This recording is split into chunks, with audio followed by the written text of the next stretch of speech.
خپلوانو ته په انګلیسي کې relatives وایي. relatives یعنی خپلوان. ملګری ته په انګلیسي کې friend وایي. friend یعنی ملګری.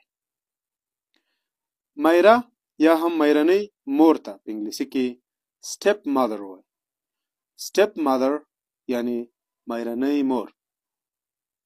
مایرنۍ زوی ته په انګلیسي کې step son وایي. step son یعنی مایرنۍ زوی. مایرنۍ لور ته په انګلیسي کې step daughter وایي. step daughter یعنی مایرنۍ لور. غبرګونی یا هم دوګانه ته په انګلیسي کې twin وایي. twin یعنی غبرګونی. همکار ته colleague وایي. colleague یعنی همکار. همصنفي ته classmate وایي. classmate یعنی همصنفي.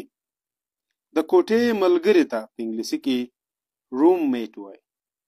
roommate یعنی د کوټې ملګری. اوس دوستانو single دا څه معنی؟